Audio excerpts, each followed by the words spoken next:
C'est le premier grand procès MeToo en France. C'était en 2016, c'était donc bien avant l'affaire Weinstein, et c'est aujourd'hui un procès qui met en évidence comment des hommes, que ce soit dans la politique, dans le monde des affaires, dans le monde économique, dans le monde journalistique aussi, ça existe, peuvent abuser de leur situation de pouvoir dans une forme d'inconscience des rapports de domination très ancestraux qui existent dans la division des sexes. Et donc, c'est un procès très important qu'il nous fait, mais nous allons le retourner et nous allons être là, nous, journalistes, aux côtés des victimes, car nos enquêtes ont libéré cette parole des victimes. Nous en sommes solidaires, évidemment.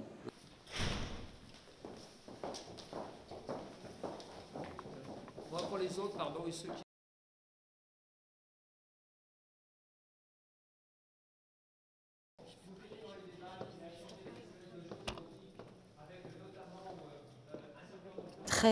C'est très difficile. Être sur les bancs des accusés aujourd'hui, c'est l'impression de vivre dans un monde parallèle.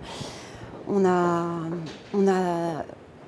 toutes dit ce qu'on avait à dire pour protéger d'autres femmes, pour que ce qui nous est arrivé n'arrive pas à d'autres quand on s'est rendu compte qu'il était capable de se grimer de rouge à lèvres pour faire semblant de soutenir les femmes victimes de violences. C'était un tel crachat, c'était un tel témoignage, un tel symbole de l'impunité qu'il ressentait qu'il n'était pas possible de continuer à ne rien dire.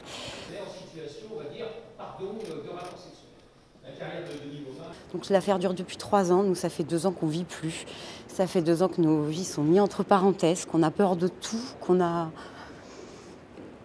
On est des femmes publiques, on est des femmes politiques, on est censé pouvoir tenir bon tout le temps. Et là, faire notre boulot, c'est un défi de tous les jours. Donc être là, sur le banc des accusés cette semaine, quand cet homme n'a même pas été jugé, c'est une honte. C'est honteux.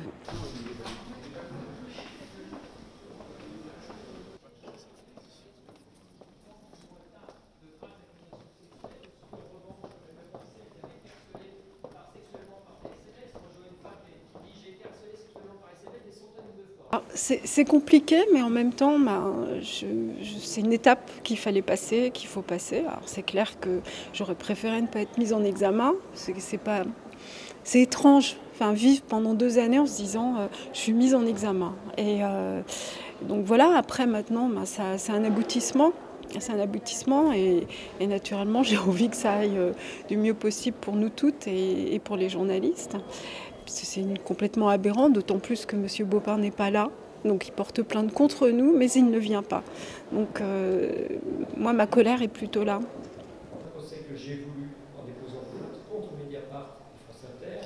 Nous avons 2 articles de départ, Mediapart et France Inter, qui sont des lynchages médiatiques, des articles à charge, qui ont été en plus totalement déjoués par l'enquête de police judiciaire.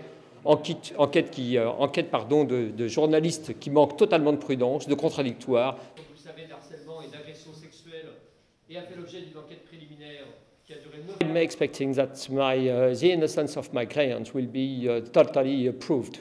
You know, because after 3 years of inquiry, police investigations, and he was not put in jail, he was not sued, my client, but he decided to file a complaint against a newspaper who did not their job, who made certainly something like fake news. Tu trouves pas que ça ressemble quand tu es